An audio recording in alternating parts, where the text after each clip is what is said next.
आज की इस वीडियो में हम आपको कुरान पाक की एक अजीम और मुबारक सूरत सुनाने वाले हैं। अगर आपका कोई बिगड़ा हुआ काम है तो अल्लाह ताला की रहमत से वह आसान हो सकता है। सूरह यासीन शरीफ, जिसे कुरान का दिल कहा जाता है, जिस घर में यह मुबारक सूरत सुनी जाती है, अल्लाह तबारक व ताला उस घर के लोगों की तमाम मुसीबतों और परेशानियों को दूर फरमाता है। अगर आप लोग सूरह यासीन को रोज़ाना सुनने का मामूल बना लें तो इंशाअल्लाह आपको कामयाब होने से कोई नहीं रोक सकता। अगर आपको लगता है कि लोग आपके घर या कारोबार से जलते हैं, बुरी नज़र लगाते हैं या रिज़्क और रोज़ी में तंगी है, तो आप अपने घर या दुकान में सूरह यासीन चला दीजिए। इंशाअल्लाह अल्लाह ताला की रहमत से बुरी नज़र, परेशानियां और दिल की बेचैनी दूर होगी और आपके घर व कारोबार में बरकत होगी। दोस्तों, आपको इसे पढ़ना नहीं है, सिर्फ सुनना है। लेकिन सुनने की शर्त यह है कि जब आप इसे शुरू करें तो पूरी तिलावत ध्यान से सुने और बीच में बिना वजह न छोड़ें, क्योंकि कुरान पाक की हर सूरत बहुत मुबारक और बरकत वाली है। अगर आप कुरान पाक से मोहब्बत करते हैं तो इस वीडियो को लाइक कर दीजिए और हमारे चैनल को सब्सक्राइब कर लीजिए। अल्लाह तबारक व ताला की बारगाह में दुआ है, या अल्लाह, जिन लोगों ने भी सूरह यासीन को मुकम्मल सुना, उनकी तमाम परेशानियों को दूर फरमा, उनके बिगड़े कामों को बना दे, उनकी जायज़ ज़रूरतों को पूरा फरमा, उनके रिज़्क में बरकत अता फरमा और उन्हें दुनिया व आखिरत की कामयाबी नसीब फरमा। आमीन। आइए अब अल्लाह ताला का नाम लेकर शुरू करते हैं सूरह यासीन शरीफ की मुबारक तिलावत। अऊज़ु बिल्लाहि मिनश शैतानिर रजीम। बिस्मिल्लाहिर रहमानिर रहीम। यासीन वल क़ुरआनिल हकीम। इन्नका लमिनल मुरसलीन अला सिरातिम मुस्तक़ीम। تنزيل العزيز الرحيم لتنذر قوما ما أنذر آباؤهم فهم غافلون لقد حق القول على أكثرهم فهم لا يؤمنون إنا جعلنا في أعناقهم أغلالا فهي إلى الأذقان فهم مقمحون وجعلنا من بين أيديهم سدا ومن خلفهم سدا فأغشيناهم فهم لا يبصرون وسواء عليهم أنذرتهم أم لم تنذرهم لا يؤمنون إنما تنذر من اتبع الذكر وخشى الرحمن بالغيب فبشره بمغفرة وأجر كريم. إنا نحن نحيي الموتى ونكتب ما قدموا وآثارهم وكل شيء أحصيناه في إمام مبين واضرب لهم مثلا أصحاب القرية إذ جاءها المرسلون إذ أرسلنا إليهم اثنين فكذبوهما فعززنا بثالث فقالوا إنا إليكم مرسلون قالوا ما أنتم إلا بشر مثلنا وما أنزل الرحمن من شيء إن أنتم إلا تكذبون قالوا ربنا يعلم إنا إليكم لمرسلون وما علينا إلا البلاغ المبين قالوا إنا تطيرنا بكم لئن لم تنتهوا لنرجمنكم وليمسنكم منا عذاب أليم قالوا طائركم معكم أين ذكرتم بل أنتم قوم مسرفون وجاء من أقصى المدينة رجل يسعى قال يا قوم اتبعوا المرسلين واتبعوا من لا يسألكم أجر وهم مهتدون وما لي لا أعبد الذي فطرني وإليه ترجعون أأتخذ من دونه آلهة يردني الرحمن بضر لا تغني عني شفاعتهم شيئا ولا ينقذون إني إذا لفي ضلال مبين إني آمنت بربكم فاسمعون قيل ادخل الجنة قال يا ليت قومي يعلمون بما غفر لي ربي وجعلني من المكرمين وما أنزلنا على قومه من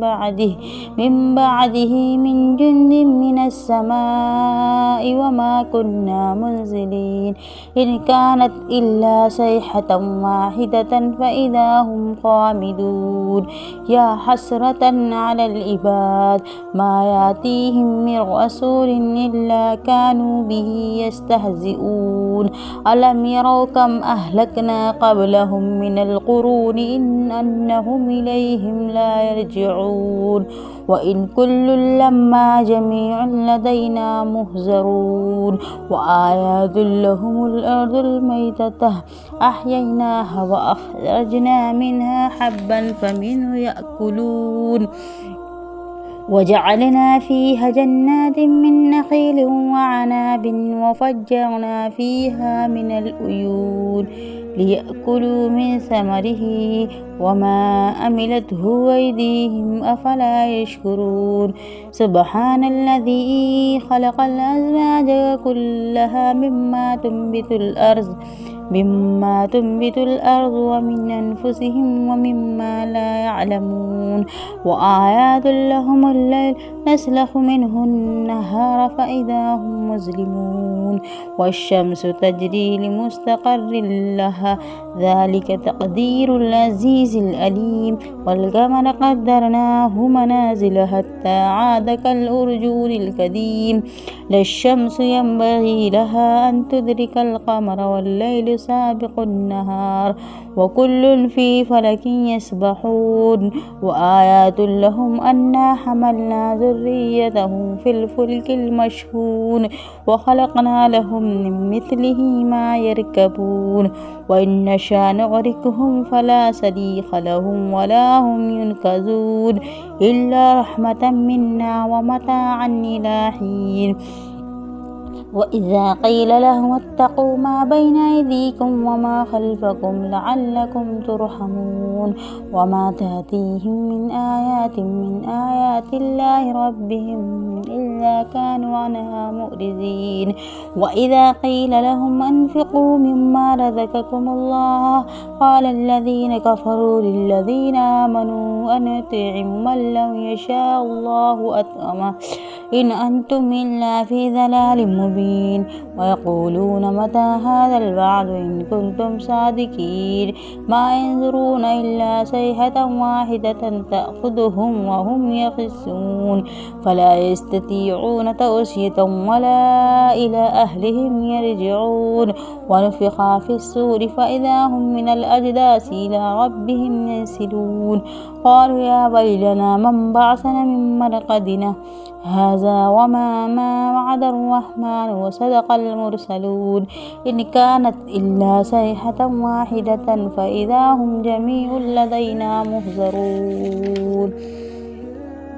فاليوم لا تظلم نفس شيئا ولا تجزون إلا ما كنتم تعملون إن أصحاب الجنة يوم في شغل فاكهون هم وأزواجهم في ظلال على الأرائك متكئون لهم فيها فاكهة ولهم ما يدعون سلام قولا من رب رحيم وامتازوا اليوم أيها المجرمون ألم أهد إليكم لكم يا بني آدم ألا تعبدوا الشيطان إنه لكم عدو مبين وأن اعبدوني هذا صراط مستقيم ولقد أضل منكم جبلا كثيرا أفلم تكونوا تعقلون هذه جهنم التي كنتم توعدون اصلوها اليوم بما كنتم تكفرون اليوم نختم على أفواههم وتكلمنا أيديهم وتشهد أرجلهم بما كانوا يكسبون ولو نشاء لطمسنا على أعينهم فاستبقوا الصراط فأنى يبصرون ولو نشاء لمسخناهم على مكانتهم فما استطاعوا مضيا ولا يرجعون ومن نعمره ننكسه في الخلق أفلا يعقلون وما علمناه الشعر وما ينبغي له إن هو إلا ذكر وقرآن مبين لينذر من كان حيا ويحق القول على الكافرين أولم يروا أنا خلقنا لهم مما عملت أيدينا أنعاما فهم لها مالكون وظللناها لهم فمنها ركوبهم ومنها يأكلون ولهم فيها منافع ومشارب أفلا يشكرون واتخذوا من دون الله آلهة لعلهم ينصرون لا يستطيعون نصرهم وهم لهم جند محضرون ولا يحزنك قولهم إنا نعلم ما يسرون وما يعلنون أولم ير الإنسان أنا خلقناه من نطفة فإذا هو خصيم مبين وضرب لنا مثلا ونسي خلقه قال من يحيي العظام وهي رميم قل يحيي الذي أنشأها أول مرة وهو بكل خلق عليم الذي جعل لكم من الشجر الأخضر نارا فإذا أنتم منه توقدون أوليس الذي خلق السماوات والأرض بقادر على أن يخلق مثلهم بلى وهو الخلاق العليم إنما أمره إذا أراد شيئا يقول له كن فيكون فسبحان الذي بيده ملكوت كل شيء وإليه ترجعون صدق الله العظيم.